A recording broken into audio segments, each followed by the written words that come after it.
શિહોર નગરપાલિકા દ્વારા door to door કચરો ઉપાડવાના પૂરતા સાધનો હોવા છતાં પ્રાઇવેટ કંપનીને કોન્ટ્રાક્ટ આપીને સુવિધાના બદલે દુવિધા અર્પણ.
કેટલા ઘણા દી થઈ જાય, 10-15 દી થઈ જાય. પણ આ ક્યાં પાછું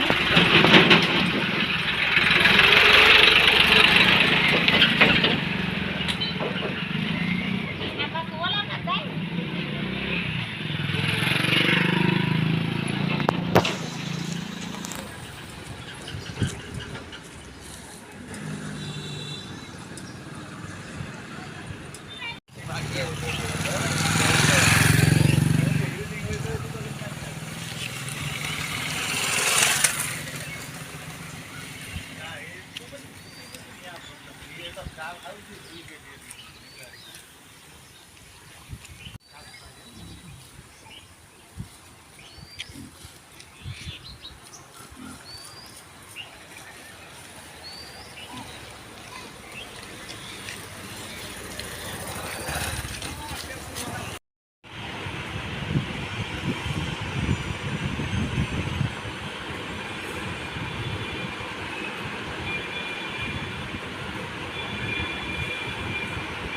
શિહોર નગરપાલિકામાં વોર્ડ નંબર 1 થી 5 માં ડોર ટુ ડોર કચરાના કલેક્શન માટે ટેન્ડર બહાર પાડવામાં આવે અને એ ટેન્ડરના આધારે તારીખ 16 એપ્રિલ 2025 ના રોજ હરિઓમ કન્સ્ટ્રક્શન પ્રકાશભાઈ પરમાર અમરેલી એમને આ ટેન્ડર ફાળવવામાં આવે અને 16 તારીખે આ અંગેના કરાર કરવામાં આવે.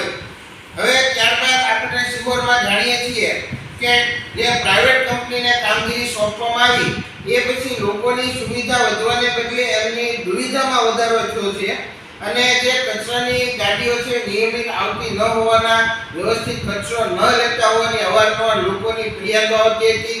આ અંગે અમે ચીફ ઓફિસરને અને કમિશનરને પણ અવારનવાર લેખિત તેમજ મૌખિક બંને રજૂઆતો કરી હતી, પરંતુ તેમ છતાં એ કોન્ટ્રાક્ટર પર કોઈ કાર્યવાહી આજ દિન સુધી થઈ નથી અને લોકોની જે ડોર ટુ ડોર કલેક્શન ઉપાડવાની જે સુવિધા છે એમાં વધારો થયો નથી. ત્યારે આજરોજ અમે કમિશનરશ્રી અને ગુજરાતના મુખ્યમંત્રીશ્રીને આજે અંતિમ વાર અમે પત્ર લખીએ છીએ કે જે એની શરતો હતી એ કોઈ પણ શરતોનું આમાં પાલન થયું નથી.